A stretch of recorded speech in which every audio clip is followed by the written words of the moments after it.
of mind.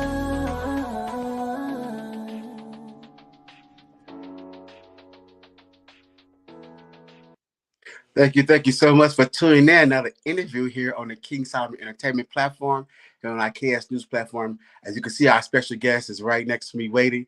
Before we do that, we're going to do a formal introduction of having you guys to make sure you guys subscribe.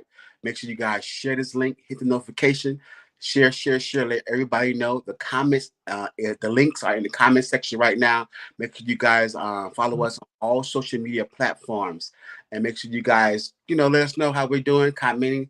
And if you want to support us directly, that's the cash app. We do everything we donate goes to further the channel and promote and things of that nature. We appreciate the outpour support. We appreciate the growth. Syndicated Radio, Power Radio Nation. We thank everything that's happening here on the platform, and we thank all you guys that have supported us. Without further ado, from the Chasing Dallas on the Chasing Reality platform, we are so elated to have with us, in my personal opinion, that's why he's here, a fan favorite to season 4, Chasing Dallas. We have with us the infamous Shawn Lorde. Hello, everybody. Thank you so much, Solomon, for reaching out and giving me this opportunity to be interviewed. I am ready. I am not holding back. So whatever y'all have for me, I'm ready. Well, that's why I thought it was so interesting to invite you to come on, because I have been watching this season. I don't think I even watched any of the other seasons for some strange reason. I know I was a fan of Chasing LA simply because I'm here in LA. And Wow. I was rooting for LA or whatever, at the end of the day. And so that's why I think I watched LA. But seeing what, that you guys have done with Chasing Dallas, it just took it to another level. And you guys have done a phenomenal job this season. And I always say the secret is in the casting, and there's never know what magic you're going to create from putting a ensemble like they have this season together on Chasing Dallas, and it worked. And so it has been entertaining from beginning to end, and you are one of the ones that stood out. I mean, you are hilarious, and nobody never told you were. You are hilarious. You're funny. Thank you. So I'm so glad to have you on. So we get right into it. It's about you and about the show. So please let us know where it all began, and don't leave out the form, because I know it's formal education there. Don't ever get it twisted. The Right. formal education. Right. Thank you, Solomon. And see, the thing is, it's not formal. I am still in education. See? Right now, instead of me being inside of the classroom, Yeah. because look, I have a resume now. I went from working on Capitol Hill, in DC, to being an in-classroom teacher for a few years in Atlanta and a little bit in Dallas. And then I came and just started doing ed consulting. And now I'm about to branch out and go back into the school district, but not in the classroom, just more so like instructional specialist. So I'm still in education, you guys, but the only reason why everybody like, why he's not showing that as a chasing, because I've already chased that. I have multiple degrees, and that's already set in stone. I can't go anywhere but up from that. So that's what pursued me to start my fashion blog and pursue my passion and dream of becoming a fashion blogger. Yeah. So you have an undergrad and you have a master's degree in education as well, correct? I have my undergraduate degree in political science, and that's how I had the experience of working on Capitol Hill. And then I got my master's degree in education. Yeah. And so where did the passion begin for fashion? The passion began definitely with me being from Atlanta, Georgia, and I have numerous of friends that are influencers, and some of y'all have seen that on the show. And they have poured so much into me, and I was just always their friend that would be at their photo shoots or their magazine things, or when they're getting these collaborations with these big brands. And I always seen how it was a little bit tedious for them behind the scenes to hire these stylists or trust people with their vision and their scope, and just getting those interviews from people that look like us, our Black queer community. And it was always a struggle for them, but they made it work and they made it happen. And I kind of wanted to give those people that behind the scenes their flowers and shine a light on them, as well as my creatives and my people that do it in front of the camera as well. And I knew that My fashion may be all over the place, but I do have a really good eye for fashion, and I'm able to use my words and my dialect to, discuss, the fashion realm versus actually being the person in the clothes. Now, I might look good in some things and I might look a mess in some things, but I know I can use my words very well and I can showcase that even better. No, amazing, and that's part of the journey because now, even now, you being on the show, of course, will add to you submitting to do, fashion shows and etc. Even publications. So all of it is building, and that's the whole idea of chasing. And you're pursuing it, and it's just stepping stones after stepping stones, accomplishments, goals after goals, and that's what you look back on and you see that you come a long way. And so that's what you in the middle of doing. So I'm sure you're going to continue to interview and interact with all the brands eventually, and definitely be at the fashion table at New York Fashion, Mulan, and everywhere Right. else. That's the goal. The goal is for me to be a fashion commentator on the Met Gala carpet, get into the looks and all of those things. That's like a major goal. But my ultimate vision is to have the first high fashion editorial Black queer magazine. That's my ultimate goal. No, that's amazing. And plus, we all love Andre Leon Talley, and that void has not been filled. And nobody has Right. done since him. So definitely looking for the next big, fashion, African American articulate of fashion and world fashion, international fashion. So Right. good luck with you in that journey, and so far so good. So let's get into the show a little bit, Chasing Dallas. What was the audition process like? Like, how did you get picked? I mean, was you surprised when you got picked? Well, the audition process was it was a little, nerve wracking, I would say, for me because I know, like a lot of people, I feel like this, me personally, I never am the one like that gets the audition, the callback, the winner of a sweepstakes. That never been me as a person. And definitely when it comes to reality TV or web reality TV, I definitely didn't think, I was the person that was good enough, or I never betted on myself for these type of things. So, just getting a call back for an interview, I was over the moon. And at that time I was actually in Georgia. Cause I've been to Dallas next month in June will make a year that I've been in Dallas. So I was in Georgia at the time I applied, and when I got the call back, I was just moving here, and I was like, oh my gosh, like, what am I going to do? Like, how am I going to make this? So I was super apprehensive about even going in the first place because I'm like, what if this is a joke? What if they already have their cast, like, a Zeus thing? You know what I'm saying? And it wasn't that. So I was so happy that, Andario, Markel, Oliver and Andario's mom, like they saw something in me that was like, yeah, he is definitely the person for this comeback cast of Chasing Dallas. And like I tell a lot of people don't believe me, but I was never a web reality TV person. The only reason I applied for Chasing Dallas was because a friend of mine was watching Chasing Atlanta. I did watch Chasing Atlanta a little bit. I won't deny there, but I never watched Chasing Dallas.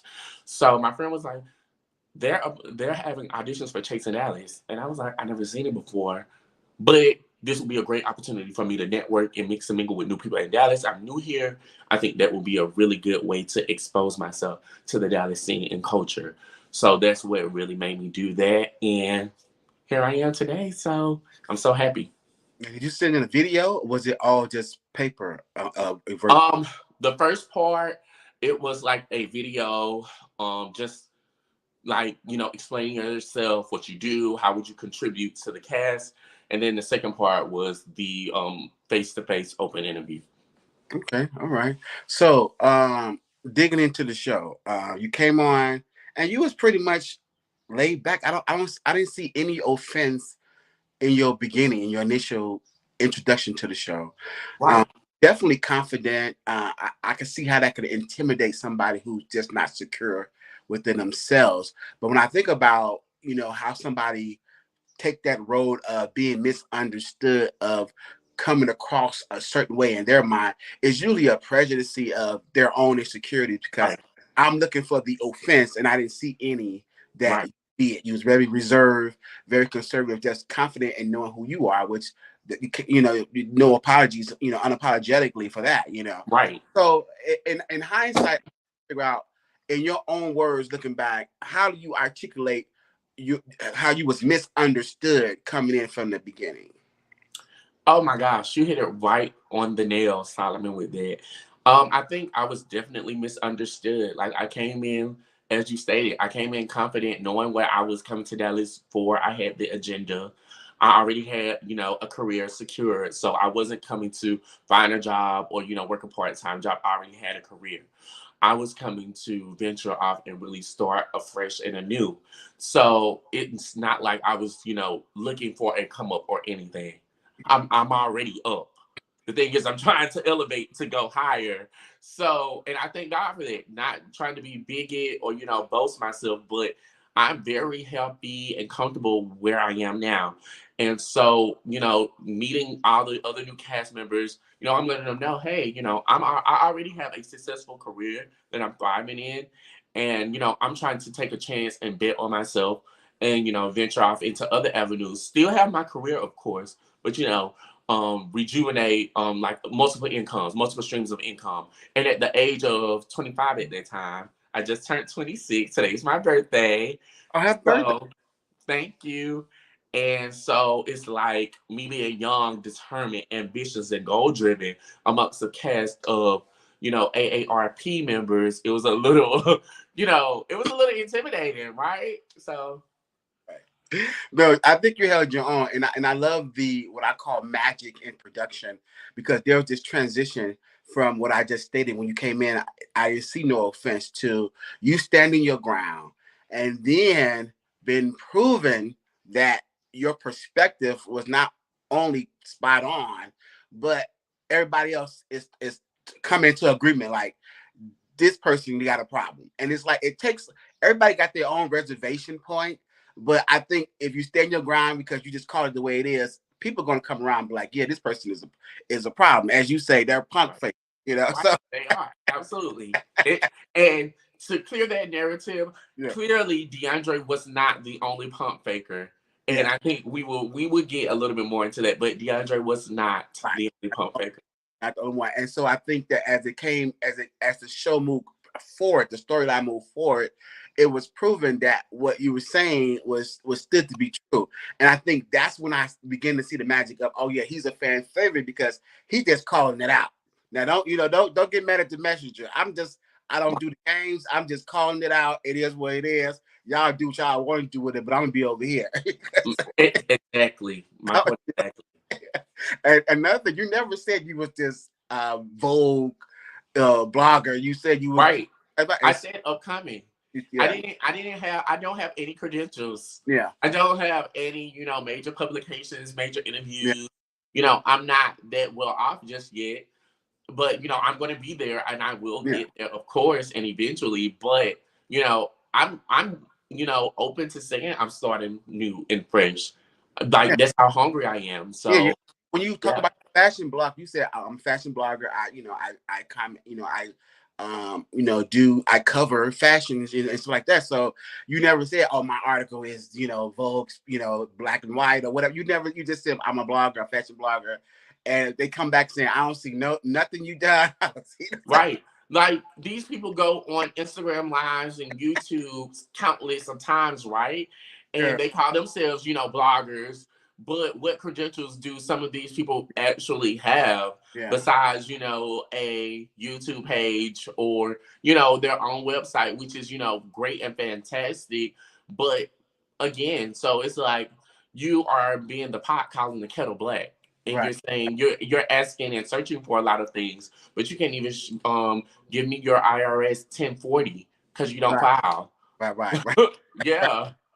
So have you been able to interview Trey Howard, Style by Howard? I mean, that's would be a good, yeah, See, I actually was able to interview like Trey Howard and everything, and it's all going to be on the blog. Well, the blog is already done. I just been waiting to build up the hype and the anticipation because I wasn't a fan favorite in the beginning, Solomon. So now that I guess the momentum has came up and people have came around to see me, the blog will be dropping in the next 2 weeks. So by the season finale and definitely by the reunion, I think you all will have the blog. It will be up.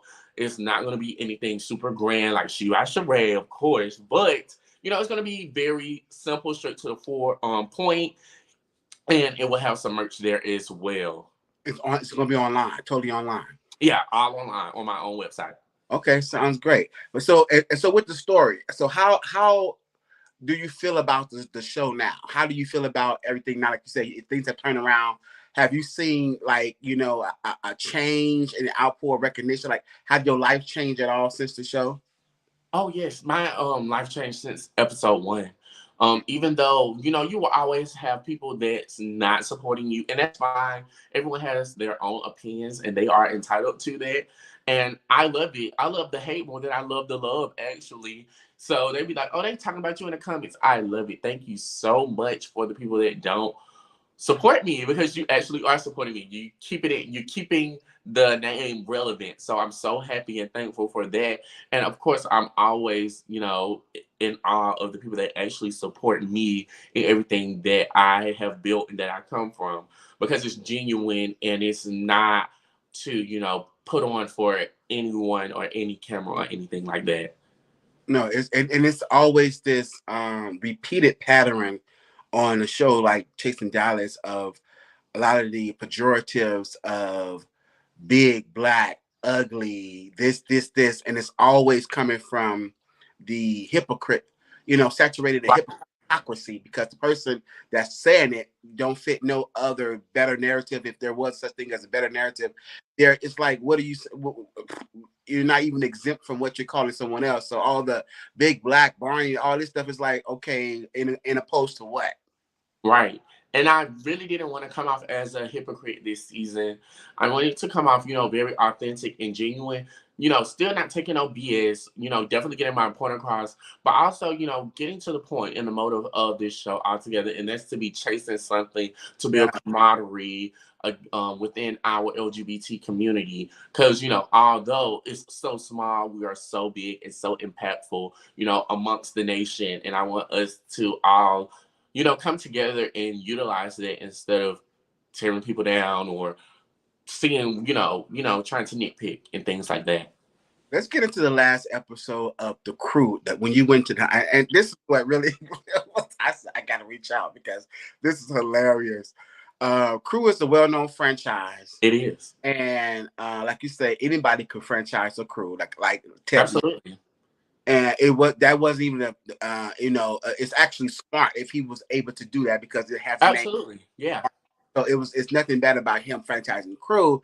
I think the way he presented it, as if he was already in conversation or in negotiation with Crew number one, the way he presented it, saying that this is something I want to open up. Then he said, let me guys know, like, okay, I don't know. The way he worded it is like, okay, are you open up a Crew or are you open up your own things? Or he say something like a Crew. Right.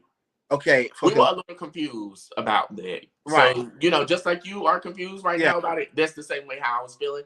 But I still didn't attack him about opening up the Crew or anything like that. I was just like, okay, cool. Thank you so much, for inviting us here to the Crew. And so, then the only problem that I had. This is the problem. The problem was like you couldn't even pull off, like everybody have a turn of their episode of when they gonna do their show. And here's apparently what the show off is whole thing, like when he brought what's the name down to show the empty space. Here he again moving forward, like he's going to really eventually do it. And this is what happened. So it was kind of like, what's going on here? Because you couldn't have successfully got a section, had the drinks ready, and showed you guys a good time to show, hey, this is something like I want to like open up or a Crew, whatever. It would have went smoothly if he was able to pull off a section and some alcohol. He couldn't even do that. Right. Solomon, look, and this is how, me being from Atlanta and the fast life of Atlanta, right? It's Right. called section etiquette. Now, Right. no, I wasn't expecting a bottle or anything from Okay. Drake. But again, this is your, I guess your scene. This is your Right. event, right? That you invited us to. And you're saying, hey, you want us to go half in on the bottle? That's fine. I'm That's not mad about that. Actually, I was going to insist that, I buy you something for inviting me out into your section because I don't want to seem like a freeloader coming into your, establishment and not paying you homage for, inviting me here. But the thing is, it's like you saying, hey, the manager was supposed to give us a bottle, but they're not here tonight. So guys, can you do me a favor and go in on the bottle with me? I'm like, mm, you invited us to this section just to spin a bottle. Like, what is the whole narrative behind that? But I was like, cool. We got to pay that. That's fine. Not a really a big deal. We're here. We're supporting you. Everyone is here. Let's have a good time. And then I'm like, well, you don't drink with us, right? And he's like, no, I already been drinking for the day, so I won't be drinking. And that's when crickets came in because I'm like, why invite us to a crew and say, hey, well, this is what I'm opening, and but I won't be drinking, but I want you to put it on a bottle that I'm not going to be drinking out of. I'm like, okay, you could have just got us together outside and said, this is what I want to open up, y'all. What you think? Like, I don't know. it definitely came across fugazi and Yeah, that way because I felt like I don't want to get dressed up to go out and be embarrassed. Now I'm embarrassed because this is causing a altercation, a scene within a scene, right? Now I'm right, make at your scene because you didn't come across with so much drama and fugazi ness that okay, I can't ignore. I ignore this. I let this go. I let this right, go. yes, Now it's like, okay, now this is I can't ignore this. This is crazy right here because where would you stop? Where would you start? Where would you stop? It's like this has to stop. This has right, to so I was like, whether they said you could have a section if you purchase a bottle, fine. All you had to do is say, hey, go have. Like anything, any deal you made, all you had to do was communicate that and it would have ran smoothly. But the whole tap another shoulder while we're partying, saying, okay, now it's this. Tap my shoulder again. Now it's this. It's like, wait, you messing up. I don't need now you didn't ruin them. You didn't ruin everything for me. Cause this right. is they keep dropping these bombs. I'm out here trying to enjoy myself. This is crazy. Right, because we all are here on a cash trip to, enjoy this weekend. And I know I have really good friends that stay in Houston. I could have been out with them, having a good time, Right. enjoying their energy, but yet and still I'm at a scene, by the way, that I really don't want to be at because I only met this person maybe like 3 or 4 times in my whole time of filming, and we got Right. into it 2 times. He didn't tell you guys there was a scene because he wanted everybody to show up, and so And, that and you know it, Solomon. You know it so well. You know it so well.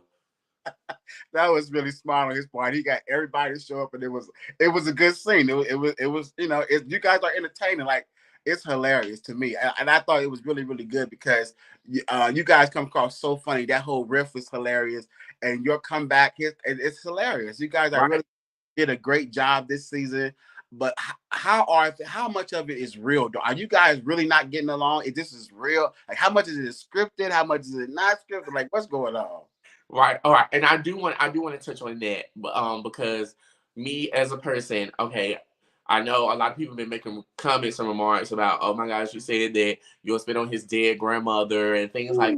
I definitely did say that. I'm not going to sit right here and say I did it. I own that. And yes, it was definitely below the belt. But I do want to ask the people and yourself, Solomon, when someone says that when they come off as the aggressive and say they're going to spit on you, what are you going to do? It's two things, right? You're either going to get up and make sure that they don't spit on you, either throwing hands, or you're just going to dig even low below the belt. And Yeah, that's what I did. So, yeah.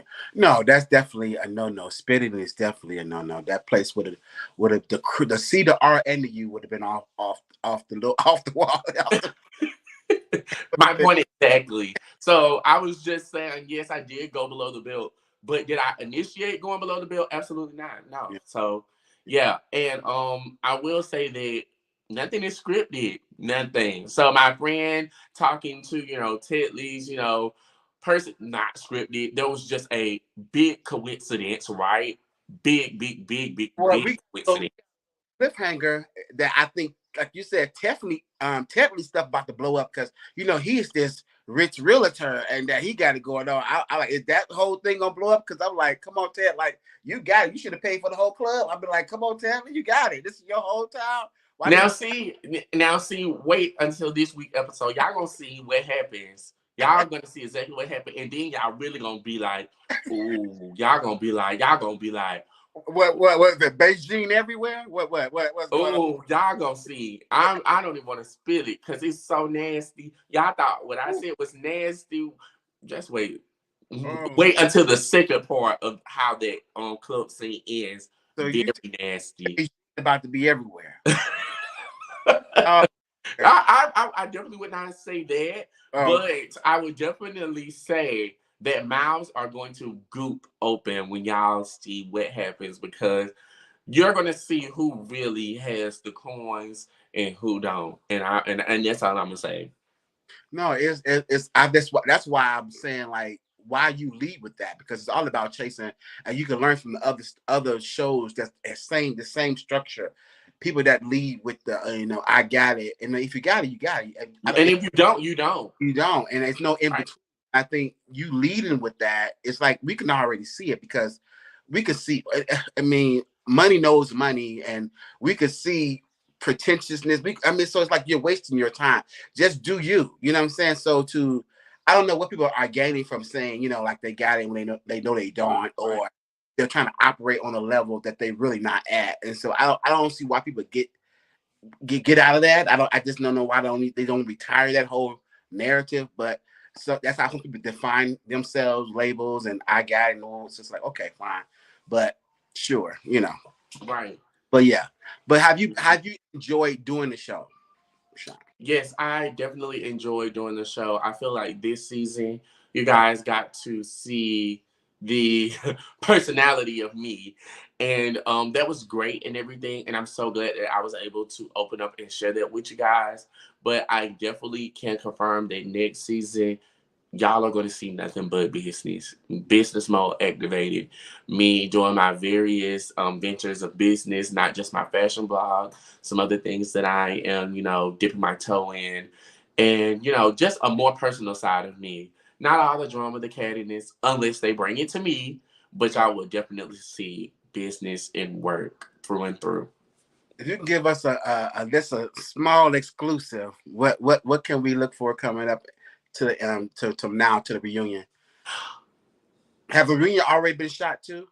um the reunion will actually be shooting in the upcoming week, so Oh, yeah, so yeah, so that is going to small, be very interesting. small little, any small little what breaking news from now up to the reunion because reunion haven't happened yet. From now until the end of the season, like any breaking news, little small little teaser, like what can we expect?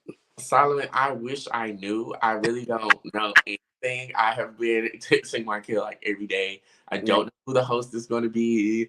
I don't know the seating arrangement, but I do know that the tension is high. Um, You think some people left the show on a good note, and now it's imaginary all smoke and imaginary beef. all the internet stuff that goes to the internet, all the internet. Yeah, Okay, got yeah, all of the, interviews that people said and, things that have been said. So clearly we will have some unresolved it. issues. Yeah, like I don't do I try not to do salacious gossip and interviews like that, but people are free to come on and express themselves on my platform. But I don't usually lead with that. You know what I'm saying? Because I don't see what I do, see my platform. And a lot of people do it for various reasons, you know what I'm saying? But like I said, I don't have to do it. So I can have a Right, platform come on and just tell them, their true story, tell how they feel. And a lot of people come here saying what they want to say, and that's on them. But at the end of the day, some people push that and think that's how they get the numbers and stuff. But to each his own. So but I guess all is fair in media. No to say right. no think it's bad publicity. So, do your thing. I don't knock nobody what they do. But it's gonna be interesting to see how it all unfolds. But you guys have done a phenomenal job. This is I think the best. Like I said, I never even watched season 1 through 3. But of course I'm rooting for LA because I'm here in LA. And yeah, so but I think I'm not gonna go record and say Dallas is better than LA. I'm not gonna say that. But Dallas brought it. I'm sorry, Dallas brought it, and I'm tuned in now. If they can keep it at this level, I watch Dallas now. I can say that because this season has been really really good, and I think it's just transcending to just the community or whatever. You know, the people. I know you guys are diehard about the community, but it's people are watching. People are watching, and it's you guys captured the story structure of villain, housewives mixture with reality TV, and Yeah.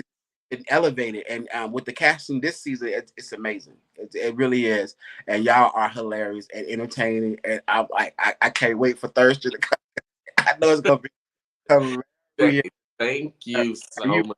incredibly funny. I mean, your comebacks is funny and witty and on point, and it's hilarious. It's hilarious. It's hilarious. So, congratulations to you. Congratulations, great season. Hope you have a great, wonderful reunion. And you got to come back after. You know what I'm saying? You got to come back and let us know what's going on. And hopefully, we do a panel when you come back, have everybody else on, or as Oh, many that will come.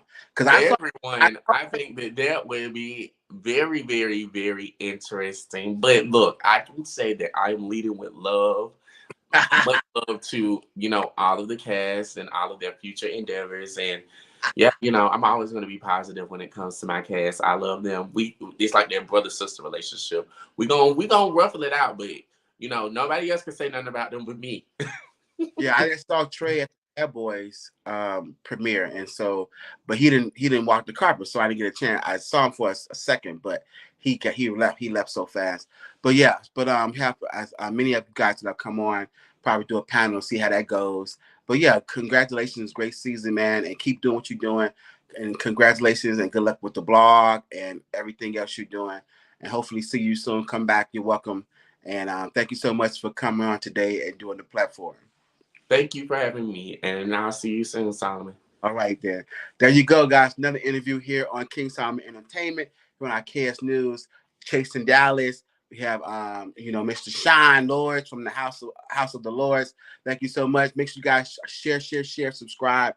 The comments, the links are in the comment section. If you want to support us directly, that go to Cash App. Make sure you guys support us directly and just share this link and let everybody see it. And it's wonderful. It's amazing. Thanks to Shawn, Chasing Dallas. Till next time, guys. Thank you guys so much. King Solomon Entertainment, and I'm out. Bye.